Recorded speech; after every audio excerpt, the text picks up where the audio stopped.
हाणे तूं ईअं ॿुधाए मिठी त मूंखे छा करणु घुरिजे? तो घणी देर करे छॾी आहे जीजा। मूं तोखे पहिरीं चयो इन मुर्शिद मथां एतिरो यकीन न कर।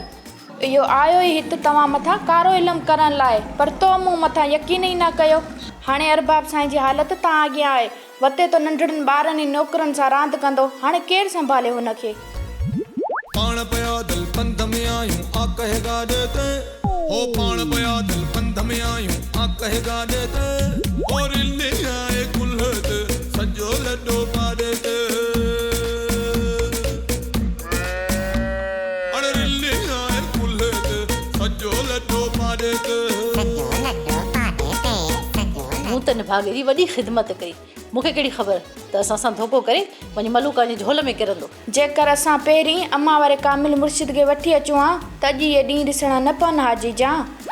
पाण खां वधीक पैसा मिठा कयव जीजा। पैसनि जी ॻाल्हि न आहे मिठी, मां लख लुटाए छॾियां, पर साईं अरबाब मञे ई न पियो।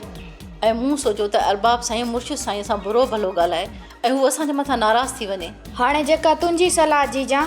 मां इहो थी सोचां त कंहिं डॉक्टर खे घुराए उन खां इलाजु करायां या कंहिं कामिल मुर्शिद खे घुराए उन खां पढ़ाई करायांसि। जीजा हुजे साईं अरबाब बीमार त तूं डॉक्टर घुरा, पर हिन मथां त कारो इल्मु थियल आहे, डॉक्टर अची छा कंदो?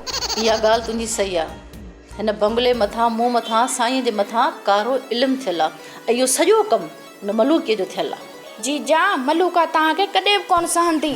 साईं अरबाब खे चरियो करण खां पोइ तोखे बि चरियो करे छॾींदी, पोइ पाण अकेली अची तव्हांजी हिन पूरी मिल्कियत मथां कब्ज़ो करे वेही रहंदी। मां इहो मलूकीअ जो ख़्वाबु कॾहिं बि पूरो थियणु न ॾींदसि, भले हू केॾो बि ज़ोर लॻाए विझे, पर उनखे बि इहा ख़बर ज़रूरु हूंदी त उन जे मुक़ाबले में बेगम अमीरज़ादी आहे।